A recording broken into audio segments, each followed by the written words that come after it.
ফেব্রুয়ারিতে নির্বাচনের সম্ভাবনা জানার পর সবার মাঝে স্থিতিশীলতা এসেছে উল্লেখ করে অর্থ উপদেষ্টা সালেউদ্দিন আহমেদ বলেছেন, দেশের রাজনৈতিক অস্থিরতা নিয়ে আইএমএফের উদ্বেগ সঠিক নয়।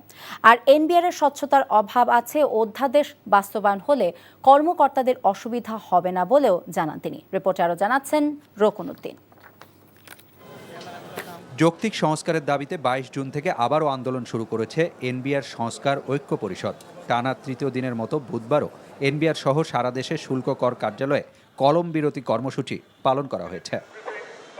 শুক্রবারের মধ্যে দাবি মানা না হলে শনিবার থেকে টানা শাটডাউন কর্মসূচির ঘোষণা দিয়েছেন আন্দোলনরত রাজস্ব ও কর কর্মকর্তারা। বুধবার ক্রয় সংক্রান্ত উপদেষ্টা পরিষদ কমিটির বৈঠক শেষে এ বিষয়ে সাংবাদিকরা জানতে চান অর্থ উপদেষ্টার কাছে।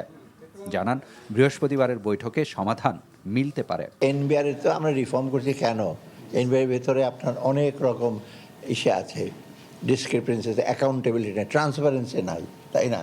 অতএব এইখানে বেশিরভাগ আগের সরকারের সময় কিছু সংখ্যক ব্যবসায়ী তারাই কিন্তু বেনিফিট হতো, ভালো যারা লেভেল প্লেয়িং ফিল্ড তারা কিন্তু ওদের ধারে কাছে যেতে পারতো না।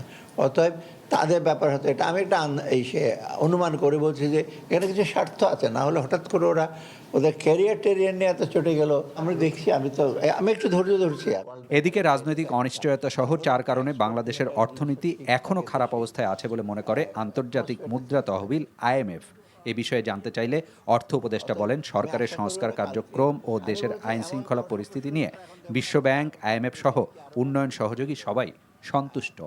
অর্থনৈতিক কর্মকাণ্ড, অর্থনৈতিক সংস্কার কিন্তু রাজনীতির উপর ডিপেন্ড করে। রাজনীতি হলো সবচেয়ে ইম্পর্টেন্ট জিনিস। তবে আমাদের এমন কিছু ঘটে জানে যে এখনো হচ্ছে না, কারণ এখন মোটামুটি তো একটা অ্যাগ্রিড একটা সময় আসছে, ইলেকশনটা কবে আসে, তো সবাই মোটামুটি সন্তুষ্ট, সবাই সন্তুষ্ট আর কি।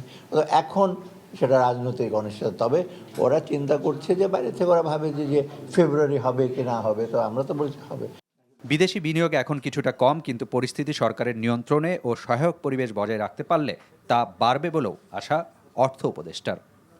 রকুনউদ্দিন, এনটিভি নিউজ, ঢাকা। বান্ডেল থাকলে প্রতি সেনমানিতে টাকা বাঁচবে। বিকাশ সেনমানি বান্ডেল কিনে জিতুন প্রতি লেনদেনে।